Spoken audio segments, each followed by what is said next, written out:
Son Excellence M. Alassane Ouattara, qui a érigé l'eau et l'assainissement en priorité nationale.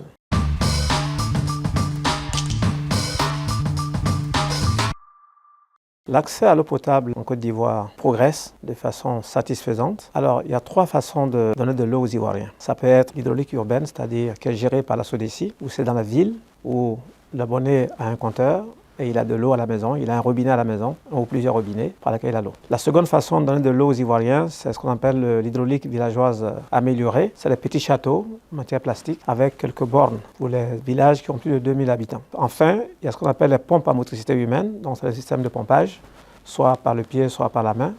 Et aujourd'hui, on essaie d'améliorer le confort des populations qui sont desservies par les pompes à motricité humaine en les faisant fonctionner à l'énergie solaire. Vous savez, dans l'eau, il y a trois phases. Il y a la production de l'eau, il y a son stockage ou son transport, et ensuite il y a sa distribution. Ce qu'on peut dire aujourd'hui à Abidjan et le Grand Abidjan, en termes de production, nous sommes pratiquement couverts. En termes de stockage et de distribution, nous avons encore du travail à faire. Donc on a suffisamment d'eau produite à Abidjan par les projets qui sont en cours. Il faut maintenant construire davantage d'ouvrages de stockage, qu'on appelle les châteaux d'eau. Et puis troisièmement, les questions de canalisation pour arriver chez le client.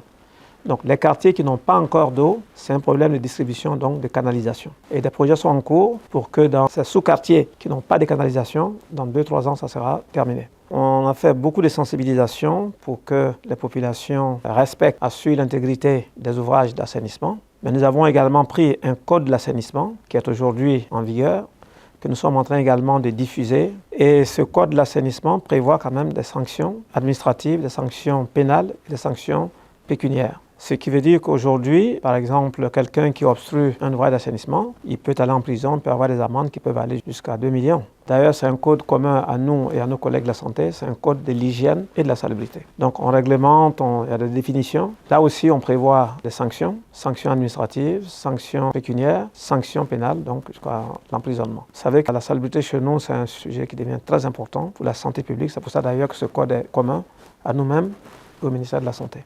Mon dernier mot, c'est de remercier le président de la République, son Excellence M. Alassane Ouattara, qui a érigé l'eau et l'assainissement en priorité nationale. Et sur son leadership, le leadership du Premier ministre, nous avons bâti une stratégie nationale intégrée qui touche aux questions de l'eau et de l'assainissement, ainsi que le drainage, et pour l'atteinte des objectifs de développement durable à l'horizon 2040-2050. C'est-à-dire, chacun a de l'eau chez lui à la maison, pas un robinet. Chacun a des services d'assainissement pour le traitement de ses eaux usées et les ordures sont gérées également de façon écologique.